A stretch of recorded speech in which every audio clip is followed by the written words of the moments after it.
Espiritismo sem mistério. Olá pessoal, estamos iniciando o programa Espiritismo Sem Mistério, estudando o Livro dos Espíritos, sejam bem-vindos. O Livro dos Espíritos é esse livro muito especial que todos nós devemos conhecer, devemos estudar, é um presente da espiritualidade superior para nós. Então, sejam muito bem-vindos, que a gente possa seguir estudando esta bela obra. Estamos falando sobre a intervenção dos espíritos no mundo corpóreo e nós já iniciamos o tema que fala sobre os talismãs, deixa eu pegar aqui, poder oculto, talismãs, feiticeiros, não é? Tudo isso a gente sempre imagina, existem feiticeiros, será que os talismãs, aqueles objetos funcionam para nós como algo que vai nos proteger? Aquele objeto tem esse poder de mudar a nossa vida, de fazer com que os caminhos se abram? São coisas que nós sempre ouvimos falar e que agora está sendo abordado pelos espíritos, pelos queridos espíritos superiores através da obra de Allan Kardec. Então fique conosco, pegue seu livro, seu caderno. Para quem não me conhece, eu sou Solange Sauan Godoy, junto com o nosso querido André Luiz Ruiz. Como vai, André? Oi, Solange. Oi, queridas irmãs, queridos amigos. Essa alegria é sempre renovada quando podemos continuar a estudar a doutrina espírita. E estudar significa debruçarmos-nos sobre as questões, indagarmos, tirarmos dúvidas ou criarmos dúvidas, termos a vontade de pesquisar aquilo que nós não entendemos, e isso nos enriquece. Essa possibilidade, porém, só chega até você porque há também um grupo de pessoas que está atrás destas câmeras fazendo com que tudo funcione. Nós temos o Raul Mendonça, o Jefferson Souza, o André Gaspar, temos a nossa produtora Regina Prata, o Jefferson Carvalho, o Valdecir Lourenço, todos eles devotados para que o conjunto de ensinamentos da doutrina espírita, que aqui no Espiritismo Sem Mistério nós encontramos no Livro dos Espíritos, você também possa compartilhar, você possa sentir a importância disto em sua vida. E dando sequência aos nossos estudos dessa parte final do Livro dos Espíritos, no que fala a respeito da intervenção dos espíritos no mundo corpóreo, nós vamos dar continuidade àquele mesmo tema do poder oculto, das coisas ligadas ao desconhecido, os talismãs. Quem não tem, né? Um santinho na carteira, um pé de coelho. Quem que não vai atrás de uma coisinha assim, né? Vai me dar sorte. E isso é muito comum no nosso modo místico de imaginar as coisas. Existem religiões que se apegam a determinados símbolos ou a determinados objetos que fazem com que o seu adepto se sinta seguro, protegido. Então, vamos ver se isso funciona desse jeito mesmo. A nossa primeira menção ao slide inicial é talvez hoje o nosso último programa que você vai ver esse slide, porque nós certamente terminaremos essa temática deste capítulo no programa de hoje. Você verá aí o slide número 1, onde estão as referências da intervenção dos espíritos de modo simbólico, aí em imagem, no nosso mundo físico, tanto para o bem quanto para o campo negativo, valendo-se das nossas tendências. No bem, quando estamos pedindo ajuda, quando somos arrependidos, quando estamos pretendendo fazer boas coisas, então encontramos os espíritos luminosos. E no mal, quando nos entregamos a pensamentos ruins, ideias negativas ou a hábitos que são nocivos, vamos encontrar espíritos que são como nós, também se aproveitando das nossas fraquezas. E, na sequência, nós vamos ao primeiro slide do texto da pergunta 553 que a Solange vai ler para nós. Qual pode ser o efeito das fórmulas e práticas com a ajuda das quais certas pessoas pretendem dispor da vontade dos espíritos? Bem, o que você entende dessa pergunta, Solange? A gente está vendo, nós vimos muito isso em filmes, não é?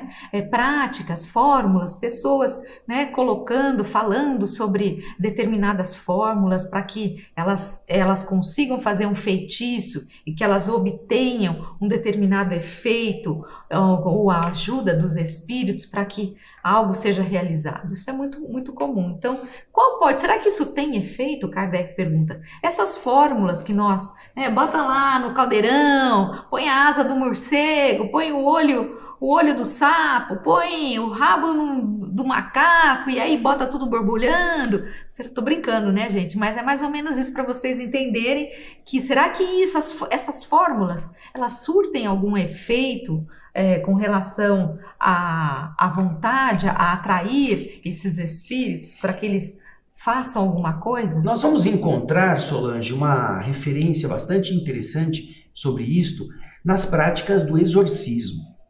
Existem caminhos religiosos, notadamente o católico, em que o exorcismo é como uma cátedra, é uma fórmula de você conseguir afastar entidades, utilizando-se de objetos, seja crucifixo, seja água benta, seja fórmulas e orações em latim, falas específicas para expulsar o demônio, para manter o demônio intimidado. E, obviamente, essas praxes se tornam como que um hábito dessas religiões. Quando existe alguém com problemas, é muito comum uma pessoa que esteja em casa tendo sensações estranhas ou observando objetos que se movem ou coisas que acontecem e não são naturais na explicação científica, achar que é o demônio e tem algum espírito mau, então chama o padre para o padre fazer uma excomunhão, para fazer um exorcismo ali, não uma excomunhão, um exorcismo, tirar aquela entidade ruim daquele lugar usando o quê? Usando a ferramenta que o padre possui, que ele aprendeu no exorcismo da Igreja Católica, por exemplo.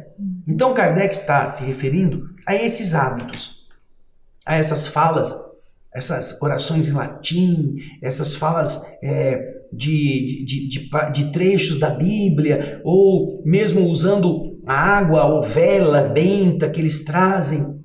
Outros vão usar o quê? Vão usar defumação, vão queimar erva, vão fazer fumaça em outros caminhos religiosos, que eles acham que isso afasta um mau agouro, afasta entidades ruins. Outros vão usar sal grosso, vão botar sal grosso atrás da porta, em recipientes, vão jogar arruda pelos cantos.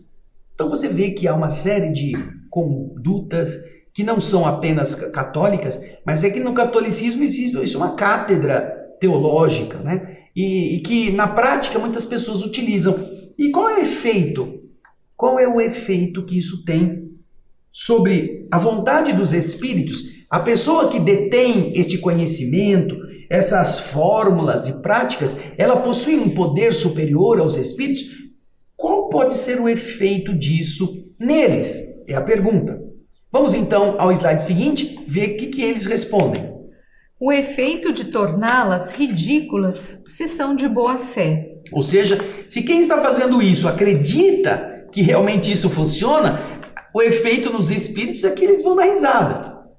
Caso contrário, são patifes que merecem um castigo. Então, caso não seja de boa fé, se eles estão fazendo isso apenas para impressionar, para mostrar que eles são poderosos e para pegar dinheiro de quem está ali submetido a eles, como muitas pessoas dizem, você tem que desfazer o trabalho que foi feito, traz para mim aqui tal coisa, paga tanto que eu vou desfazer esse trabalho para você. Esses indivíduos são patifes que merecem um castigo. Todas as fórmulas são enganosas. Não há nenhuma palavra sacramental, nenhum sinal cabalístico, nenhum talismã que tenha uma ação qualquer sobre os espíritos, porque estes são atraídos pelo pensamento e não pelas coisas materiais. Estas são coisas que nós precisamos ter em conta. Não existe nenhum tipo de ação ou simbólica, ou física, ou efetiva na fraseologia que possa colocar espíritos sob a dependência daquele que esteja ativando essa área do mundo invisível com base nesses tipos de simbolismos ou de eventos. Mas eu comprei na igreja que eu fui o óleo santo ungido e passei e eu me senti melhor. Isso você pode ter realmente se sentido melhor, mas isso é um efeito psicológico, naturalmente, não um efeito magnético do óleo. Aquilo é um óleo comum que que alguém botou num vidrinho para você pagar, sei lá, 150, 200 reais e poder levar para casa e ungir a sua família para proteger do mal. Nada disso impede que o mal esteja lá se as pessoas que estão lá dentro continuam sendo más. Os espíritos dão risada se quem está acreditando nisso for uma pessoa de boa fé. Mas os espíritos vão ver que se a pessoa não é de boa fé e ela está usando a ignorância do outro para ganhar dinheiro, essas pessoas não são dignas de um respeito mais elevado, a não ser como a compaixão que se deva ter por qualquer criminoso, porque eles estão se locupletando do medo alheio para ficar ricos, para continuar intimidando, para exercer um poder que eles sabem que eles não têm. Eles não têm esse poder. É interessante porque ele ainda usa essa palavra, essa frase, ó, são patifes que merecem um castigo. Ou seja, são pessoas que realmente, né, são desonradas. Mas o que a gente pode ver também que é importante, nós vermos aqui os espíritos dizendo que esses espíritos são atraídos pelo pensamento e não pelas coisas materiais. Ou seja, é o pensamento que está funcionando, não é a fórmula cabalística, não é o gesto, não é nada disso. O que está funcionando é o pensamento, essa vontade interior que acaba atuando e fazendo com que, por exemplo, a pessoa se cure. A ação do encarnado sobre qualquer espírito está lastreada na vibração e no poder moral que ele exerça naquilo que ele esteja falando. Um mentiroso pode exercer uma verborragia bastante atuante sem produzir efeito nenhum no espírito. Estas são condições básicas que nós vamos encontrar bem descritas também no livro Nos Domínios da Mediunidade. Muitos que vão conversar com entidades acham que vão vencer essa tertúlia verbal apenas à força de palavras bem organizadas, quando de verdade lhes falta a essência, o amor verdadeiro pela entidade aflita. Lhes falta às vezes a vontade que esse amor chegue ao coração daquele espírito perseguidor. Então, quando há apenas uma disputa de vaidades, isso não dá poder nenhum ao encarnado para atuar sobre os espíritos. E qualquer exorcismo feito por uma pessoa que não tenha dignidade para que as suas palavras tenham uma força de ação magnética, íntima, naquele que está escutando, qualquer um é uma fórmula vazia. Daí aquilo que mais importa é o que a pessoa sente, o que a pessoa é, porque de verdade isto penetra a entidade. Jesus ordenava aos espíritos, porque Jesus é o Senhor, Jesus é o comandante, é o supremo responsável por todas as almas neste quadrante, não só na Terra, mas nesse quadrante do universo. E Jesus tem autoridade moral. Não há ninguém, nenhum espírito que seja capaz de resistir à ação moral do Cristo. Porém, os discípulos disseram a Jesus: Senhor, nós tentamos expulsar esse demônio desse garoto e nós não conseguimos. E Jesus lhe disse que aquele tipo de demônio era preciso ter muito jejum para fazer isso. O poder vinha dessa, não é da palavra dada, é apenas como pensavam os discípulos, né? Há certos espíritos que para que se obedeçam, para que eles tenham o poder sobre os espíritos, é preciso de muito jejum, ou seja, de muita pureza interna, de muita transformação verdadeira. Não é só falar. Mesmo com vontade, mesmo com amor, como falavam os discípulos. Bom, e Kardec, apesar disso, que tudo que foi dito, Kardec ainda se questiona, bom, se essas fórmulas não surtem nenhum efeito, não é? Nós entramos na próxima pergunta que Kardec faz, que é a pergunta 553. Certos espíritos não têm, eles mesmos, algumas vezes ditado fórmulas cabalísticas? Ou seja, se as fórmulas não têm efeito, por que os espíritos, a gente vê que alguns espíritos ditam fórmulas, né, cabalísticas, formas, né, com todas essas simbologias e etc. A gente está vendo que se trata da pergunta 553A. Ela é uma subpergunta da pergunta anterior, está também dentro da mesma 553, só que Kardec não a enumera, não põe número nela. Então nós estamos identificando-a com a letra A. E ele está se referindo a alguns espíritos que, ao tempo da pesquisa que Kardec faz sobre as leis espirituais, ele descobre que algumas entidades também recomendavam certas fórmulas, certas coisas que pareciam ter poder. Então ele pergunta, não há alguns espíritos que, se essas fórmulas não têm valor, por que eles estão recomendando que se faça isto, se essas fórmulas são inúteis? Então, se vocês estão dizendo que não tem efeito nenhum, como se explica que certos espíritos estejam falando para se adotar determinados tipos de fórmulas? E aí, então, nós vamos para a resposta que os espíritos superiores dão a Kardec. Sim, há espíritos que indicam sinais, palavras bizarras ou que prescrevem certos atos com a ajuda dos quais vocês fazem o que chamam de conjuração. Mas estejam bem seguros que são espíritos que zombam e abusam da sua credulidade. Portanto, não são espíritos elevados, não são espíritos sábios, não são espíritos de sabedoria.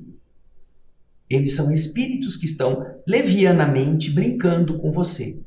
Então você vai em algum lugar que se diz espírita, e lá nesse lugar algum espírito se manifesta e fala, faz o seguinte, você vai na sua casa, toda terça-feira e quinta-feira você usa roupa amarela, e toda quarta, sexta e segunda você usa roupa azul. Então, eles estão te dando isso vai fazer você se sentir melhor, é um equilíbrio das cores na sua aura, e isso vai fazer você se reequilibrar, e você vai estar mais em harmonia. É verdade? A nossa aura depende da cor que nós estamos usando? Não depende.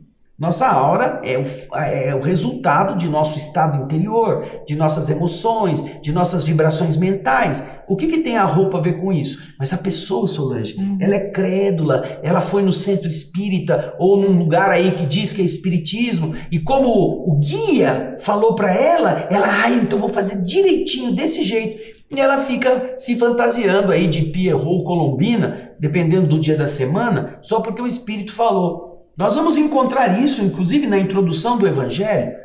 Na introdução do Evangelho, que muitos espíritas não conhecem, está dito isso, que existem espíritos que sabem tanto quanto os próprios homens, e alguns que sabem menos do que certos homens, espíritos. Não é porque eles são espíritos que eles estão capacitados. Kardec, que realmente é o primeiro a avaliar essas questões, nos educa a esse respeito, que nós devemos recusar todas as coisas que não estejam de acordo com o bom senso e com as leis da natureza, as leis naturais. Isso deve ser repelido, ainda que venha dito por um espírito que usa um nome muito respeitável. Está escrito isso lá na introdução ao Evangelho.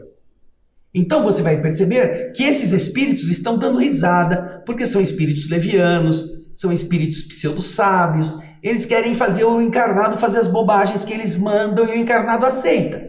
E o encarnado acaba caindo nisso, porque para nós, para o encarnado em geral, é muito mais fácil você se utilizar de uma fórmula cabalística, de uma frase, alguma coisa assim, para você realizar coisas.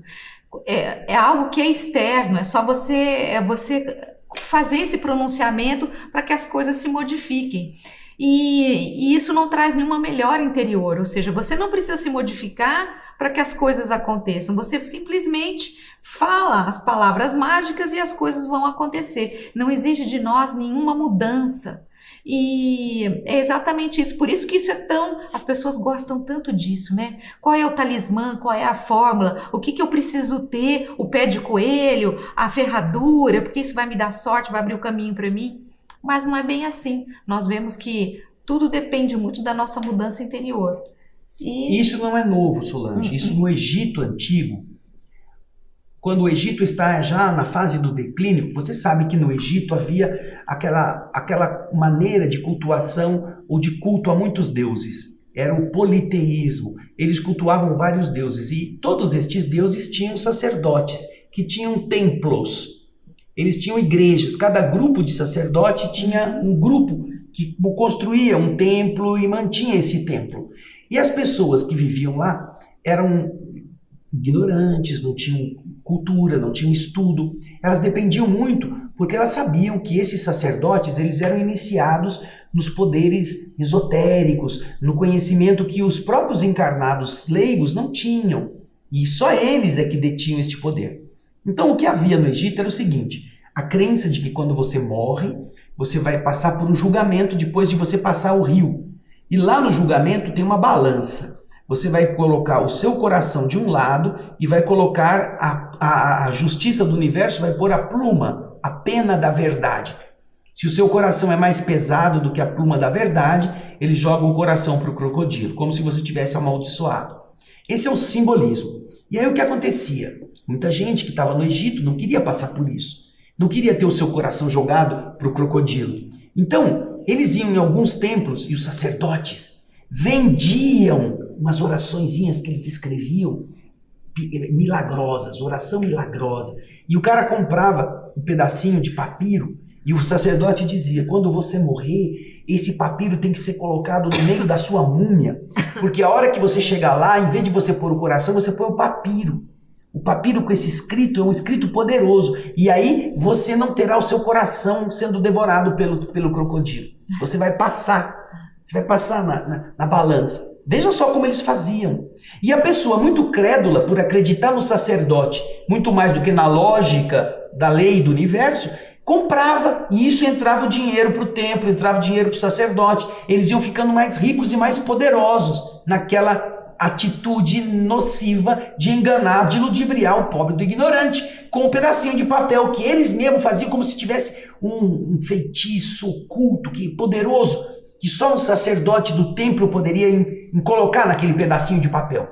E aí o povo pagava, com a certeza de que do outro lado eles iam poder ludibriar a verdade, né? Olha como isso é antigo, Solange. Né? Bem bacana. E Kardec continua fazendo então os seus questionamentos, porque olha aí, na pergunta 554 ele fala o seguinte: aquele que, errado ou certo, tem confiança no que chama virtude de um talismã, não pode, por essa confiança mesma, atrair um espírito, porque então é o pensamento que age? O talismã não seria então um sinal que ajuda a dirigir o pensamento? É uma pergunta interessante que Kardec faz com relação aos talismãs, ou seja, você ter esse talismã, será que é o que na verdade está atraindo? Não seria esse pensamento, essa confiança, dizer, você tem aquela pedra, você acha que aquela pedra vai te proteger, vai afastar maus espíritos de você, então você tem essa confiança. Então Kardec está perguntando, não é essa confiança, esse pensamento que está agindo para que essa pessoa obtenha um resultado? Na verdade não seria o talismã em si, mas sim esse pensamento de confiança. Porque Kardec começa a pôr em prática essas noções que os espíritos já lhe passaram a respeito do pensar, a influência do pensamento no atrair ou repelir espíritos. E ele está dizendo aqui, será que a gente não pode colocar o talismã no patamar de uma coisa que a pessoa confia, bem assim, com sua convicção bem intensa, e isso possa atrair bons espíritos para ajudá-la? Na verdade, o talismã seria apenas um imã que vai fazer a mente produzir boas ideias ou produzir um pensamento positivo, e aí isso possa redundar em benefício para ela? É a pergunta que Kardec está fazendo. Quer dizer, de uma certa forma não seria tão ruim assim. A pessoa tem a pedrinha lá, apesar da pedra, não é a pedrinha que vai causar, que vai surtir aquele efeito, mas vai causar na pessoa em si essa mudança de conduta, de pensamento, de vibração, na confiança que ela tem naquilo. É como quando uma pessoa está acostumada a usar um símbolo qualquer pendurado, uma cruz, ou um anel, ou uma pulseira, que ela sabe que aquilo vai lhe dar uma proteção. E ela estando com a pulseira, ela enfrenta as dificuldades, ela pode ficar com o carro com o pneu furado na rua de noite, ela não tem medo, ela se sente protegida. Aí, de repente, ela esquece de pôr a pulseira. Quando ela está no meio do caminho, ela fala, ai, minha pulseira, ai, meu Deus, e agora? Eu estou sem a pulseira, como é que você vai agir? Eu estou desprotegida, vai acontecer uma tragédia comigo. Então, essa postura psicológica é o que Kardec está querendo saber. Não pode produzir uma boa reação para a pessoa? Vamos ver a resposta que os espíritos dão a essa pergunta. É verdade, mas a natureza do espírito atraído depende da pureza da intenção e da elevação dos sentimentos. Ora, é raro que aquele que é tão simples para crer na virtude de um talismã não tenha objetivo mais material que moral. Em geral, isso anuncia uma baixeza e uma fraqueza de ideias que o expõe aos espíritos imperfeitos e zombeteiros. Quer dizer, uma pessoa que prefere andar com uma pulseira, ou uma correntinha, ou um talismãzinho na carteira para saber que ela está protegida, é uma pessoa que não tem uma elevação, que não faz uma ideia muito clara, muito mais nobre do que seja a divindade.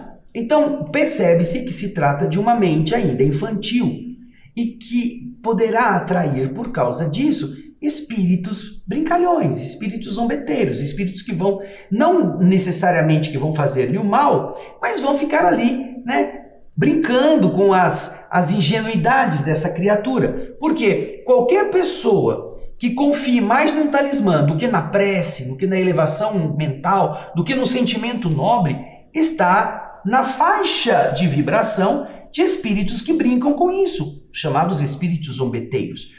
Batedores e perturbadores, vocês vão encontrar lá na pergunta 100 do Livro dos Espíritos, a partir da pergunta 100, vocês vão encontrar a terceira ordem dos espíritos, os espíritos imperfeitos. Ele cita aqui, espíritos imperfeitos. São aqueles que, compostos de 5 classes, se dedicam a fazer as coisas do mundo material. São os levianos, são os impuros, são os pseudo-sábios, são os espíritos neutros e os espíritos batedores e perturbadores. Essa classe de zombeteiros são aqueles que zombam, que tiram sarro, que brincam, que usam as pessoas, se encontrariam na classe dos espíritos levianos, como eles comentam ali na pergunta 101, 102 do Livro dos Espíritos, são os gnomos, os trasgos, as sílfides, ficam fazendo brincadeiras, ficam escondendo coisas, como a gente costuma encontrar nas tradições dos celtas ou dos povos antigos. Então você vê que uma pessoa que acredita nisto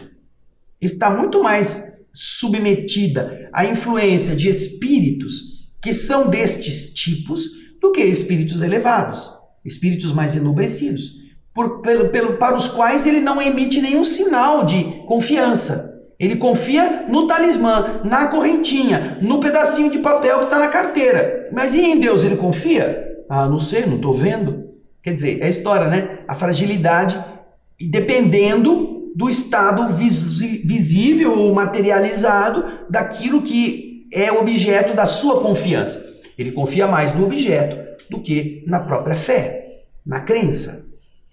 E aqui, lembrando que os espíritos estão dizendo que é verdade essa questão do talismã, que existe essa ligação com o pensamento, mas a natureza do espírito atraído depende da pureza e da intenção, da pureza da intenção e da elevação dos sentimentos. Ou seja, a gente vê que sempre tem que ter o ingrediente interior de pureza, de elevação de sentimento. Sem isso, gente, não tem talismã que funcione, não tem fórmula, não tem o que funcione. Porque tudo é ritual, é algo que é da boca para fora, é algo que é exterior. Sendo que essas questões interiores são as mais importantes. Pureza da intenção, elevação de sentimentos. Os espíritos sempre batem nessa tecla. Se as coisas precisam acontecer, se a gente quer que as coisas funcionem, se nós queremos ter essa proteção vibratória, tudo depende da nossa pureza de intenção, da nossa elevação de sentimento. Então, mas Kardec continua ainda com as suas perguntas, porque agora ele vai fazer uma pergunta sobre os feiticeiros. Feiticeiros, olha só o que ele pergunta. Que sentido se deve dar à qualificação de feiticeiro? Feiticeiro. Olha só que interessante. Qual é o sentido que nós devemos dar a essa qualificação de feiticeiro? Fulano de tal é feiticeiro. Ah, Beltrana, fulana, ela é uma feiticeira, nossa, da boa, nossa, forte, feiticeiro forte. Vocês já ouviram isso, né? Então, que será, né? Podemos olhar a resposta? Quer comentar, André, alguma coisa? Ó, A gente vai encontrar essa palavra ligada ao fazer, né? Em espanhol é hechiceiro. E hechos são os feitos. Feitos que são atitudes. Então, essa qualificação de feiticeiros é aquela que se atribui a pessoas que, na terminologia antiga, ocultista, são os que fazem, que manipulam as leis, que usam o que os outros desconhecem para obter determinados efeitos. São feiticeiros. E isso, Kardec quer perguntar aos espíritos que significado se dá a essa palavra dentro daquilo que eles podem orientar Kardec. Vamos então ver a resposta. aqueles chamados feiticeiros são pessoas que, quando de boa fé, são dotadas de certas faculdades, como a força magnética ou a segunda vista. Então, como fazem coisas que não compreendem, acreditam que são dotadas de uma força sobrenatural. Os sábios, frequentemente, não passam por feiticeiros aos olhos das pessoas ignorantes? Então você observa que essa postura feiticeiro não quer dizer necessariamente uma conduta, uma pessoa que só faz o mal. É uma pessoa que faz. Como ele tem um poder magnético, ele tem conhecimentos que são pouco conhecidos por outros, ele faz coisas que os outros não sabem como é que ele consegue.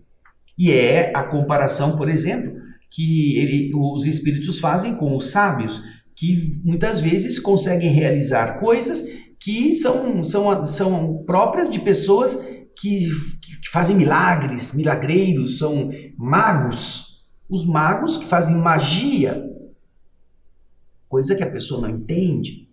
Então você observa que quando são pessoas de boa fé, essas coisas são empregadas para fazer coisas positivas.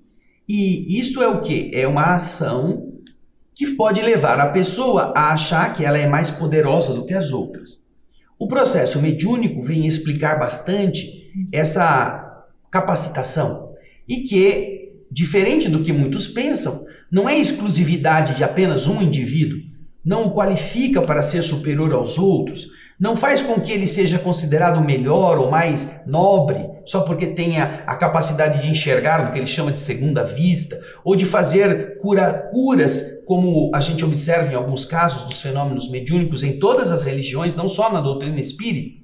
Mas os que ignoram o processo vão dizer que o cara é feiticeiro, ó. Fui lá, estava com uma dor no joelho, o cara botou a mão em cima assim e falou blá, blá, blá, blá, blá, blá, blá, blá, blá, blá. Quando eu saí de lá não tinha mais dor nenhuma. Isso é feitiçaria, uma coisa que eu não sei entender como é que é, mas eu sei que o cara é poderoso. É assim que as pessoas leigas vão explicar o fenômeno, não é, Solange? Todas as vezes que a gente não tem uma explicação científica, racional para a coisa, às vezes a gente, ou melhor, todas as vezes que a gente não compreende aquele fenômeno que a gente está vendo, nós temos esse costume de achar que é algo sobrenatural. E na verdade o que os espíritos estão dizendo, existem formas, fatores, existem meios das coisas acontecerem que eventualmente nós desconhecemos, mas que nem por isso é algo que vem em decorrência de um feitiço. E na sequência nós vamos ter uma explicação interessante de Kardec. Vamos ver? O espiritismo e o magnetismo nos dão a chave de uma multidão de fenômenos sobre os quais a ignorância bordou uma infinidade de fábulas, onde os fatos são exagerados pela imaginação. O conhecimento claro dessas duas ciências, que por assim dizer são apenas uma, mostrando a realidade das coisas e sua verdadeira causa, é o melhor preservativo contra as ideias supersticiosas, porque mostra o que é possível e o que é impossível, o que está nas leis naturais e o que é uma crença ridícula. Então observamos que a doutrina espírita, ao nos trazer as orientações do magnetismo, das leis vibratórias, da interferência do mundo espiritual no mundo material, nos permite abrir todo um campo de entendimento àquilo que antes era considerado de milagre ou considerado como feitiçaria, que é o efeito de uma coisa que as outras pessoas não podem compreender como acontece. Nós vamos ter no livro, o último livro que Kardec publicou, quando estava encarnado, que é a Gênese, nós vamos ter uma parte da Gênese que tem a função de explicar os milagres e as predições que o Espiritismo explica. Por que eram milagres? Porque pareciam coisas assim anormais. Mas com a chave da ação magnética, do poder de compreensão que a ciência atual ou o estudo pôde iluminar, o homem percebe que, de verdade, aquilo que pode ser considerado miraculoso está ligado a uma lei natural. Não tirando, obviamente, o poder do Cristo que fez todas essas coisas. Porque o que o Senhor fazia era exatamente aplicar o seu conhecimento sem desejar impressionar ninguém como se ele fosse um prestidigitador, como se ele fosse um desses mágicos como a gente vê tantos aí fazendo show de televisão. Jesus multiplicava pão, Jesus modificava o organismo doente, Jesus fazia coisas que as pessoas não entendiam como era possível, como fazer a água se transformar em vinho, e no entanto, isso tem uma causa científica, uma causa que é explicado pela doutrina espírita, e você poderá encontrar essas explicações na obra A Gênese, que fala das predições, dos milagres na visão da doutrina espírita. É justamente quando você conhece o fenômeno magnético que você compreende muitas das coisas que na Bíblia parecem misteriosas, ou até parecem feitiçarias. Imagina, Jesus chega numa festa de casamento, não tem mais vinho, ele manda trazer a água, põe a mão lá, faz uma prece e a água vira vinho. Oh, meu Deus, esse cara é poderoso, né? Mas não é um poder oculto, mas é um poder que as pessoas ignoram. Jesus sabia como fazer. A gente um dia vai aprender. Tanto que Jesus disse, vocês são deuses. Se vocês quiserem, vocês poderão fazer tudo o que eu faço e muito mais, se vocês tiverem fé. Mas aí, nós vamos para a pergunta, se você tem alguma coisa para comentar, Solange, pode falar. Não, eu então queria dizer que, para a gente ter uma noção da importância do estudo desse livro aqui, Livro dos Espíritos. Por isso que o programa Espiritismo Sem Mistério, porque o Livro dos Espíritos, a doutrina dos Espíritos, ela tira esse véu das coisas místicas, das fórmulas cabalísticas. Ele tira isso e explica com clareza para nós como esses fenômenos acontecem, o que está por trás dessas visões, dessas predições, o que está por trás dessas coisas que nós muitas vezes consideramos como feitiçarias, bruxarias, coisas que vêm lá de trás. E não, agora a espiritualidade nos envia esse Consolador prometido.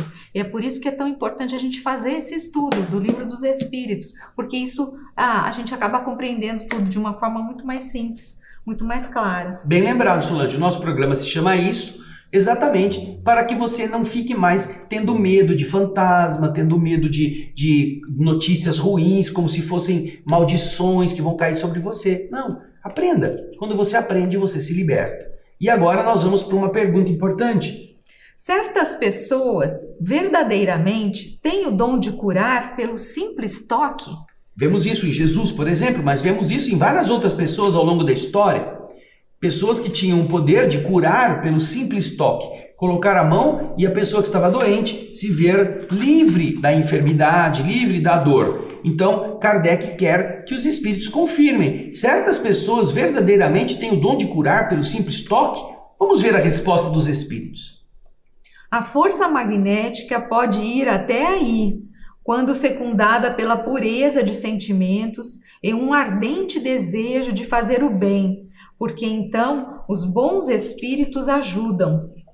Mas é preciso desconfiar da maneira pela qual são contadas por pessoas muito crédulas ou muito entusiasmadas, sempre dispostas a ver o maravilhoso nas coisas mais simples e mais naturais. É preciso desconfiar-se também das narrações interesseiras por pessoas que exploram a credulidade em seu proveito. E aí, Solange? Né? Explica. Aqui tá bem claro, gente. Vamos lá, pode pôr o slide de novo para a gente dar uma passada, né? Tá dizendo assim, deixa eu colocar aqui. Primeiro que pode realmente existir, a gente precisa né? pensar que realmente existe essa possibilidade de curar pelo simples toque. E os espíritos já começam dizendo de que maneira? A utilização dessa força magnética. Existem pessoas que possuem essa força magnética que podem realmente realizar essas curas. Mas é importante que isso está alicerçado na pureza de sentimento e numa vontade muito intensa de fazer o bem. E porque nessas condições os bons espíritos ajudam a pessoa. Você tem a boa companhia de espíritos elevados. Eu já vi tanta gente dizer, eu sou médium de cura, eu trabalho lá no centro tal, e é um fumante inveterado, toma suas biritas no fim de semana. Como é que ele pode atrair bons espíritos se de verdade ele se polui para depois ele poluir outros? É complicado isso, você não acha?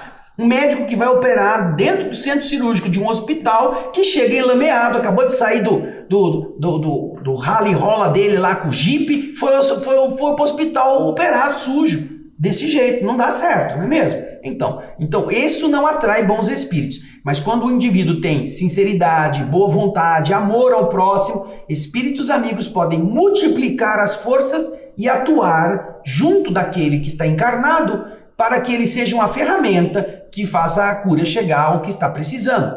Porém, eles fazem sempre a ressalva que a Solange vai continuar. É preciso a gente tomar cuidado com duas coisas. A primeira é a forma como essas questões estão sendo narradas. Porque tem pessoas que exageram, que extrapolam, que acham que aquilo é maravilhoso, que aquilo lá é algo se encantam, né? Ficam encantadas por aquele fenômeno. Então isso é algo que a gente tem que ter um certo cuidado. E a outra coisa que nós devemos desconfiar, e esta é muito comum, que é o caso de pessoas que têm interesses naquele fenômeno, em ganhar alguma vantagem com a realização desses fenômenos, explorarem aquelas pessoas que são ingênuas, que são crédulas. Então eles utilizam desses mecanismos para manipulação, para obter ganhos pessoais. Isso a gente tem que estar muito atento. Então nós já vamos para o slide 15, que fala sobre a última questão deste trecho do Livro dos Espíritos que nós vamos terminar hoje. A bênção e a maldição podem atrair o bem e o mal sobre aqueles que são o seu objeto? A maldição que alguém lançou para sua descendência, ou as bênçãos que alguém deseja para uma pessoa, será que isso realmente pode atrair para eles o bem ou o mal? Vamos ver a resposta. Deus não escuta uma maldição injusta, e aquele que a pronuncia é culpado aos seus olhos. Como temos os gênios opostos, o bem e o mal, ela pode ter uma influência momentânea, mesmo sobre a matéria, mas essa influência não ocorre senão pela vontade de Deus e como acréscimo de prova para aquele que é dela objeto. De resto, ou mais frequentemente, maldizem-se os maus e se bendizem os bons. A bênção e a maldição não podem jamais desviar a providência do caminho da justiça. Ela não atinge o maldito senão se é mau, e sua proteção não cobre senão aquele que a merece. Bênção só atua sobre quem merece recebê-la, e a maldição só chega para aquele que realmente abre o campo à maldade.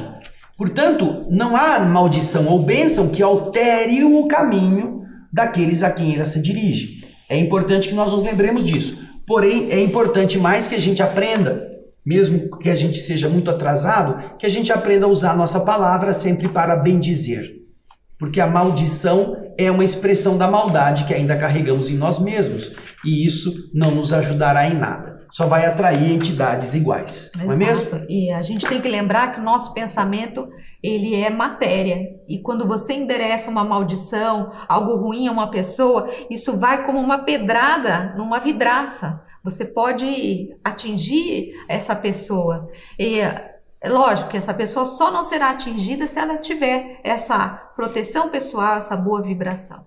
Mas como é difícil a gente conseguir isso, né, todo dia. Nós vamos ser muito responsáveis por aquilo que nós desejamos. Que a gente não faça maldade nem em pensamento para ninguém.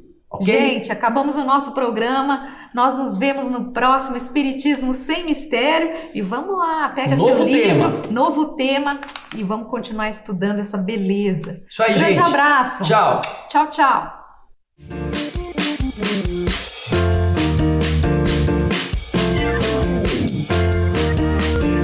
Termina aqui. Espiritismo Sem Mistério.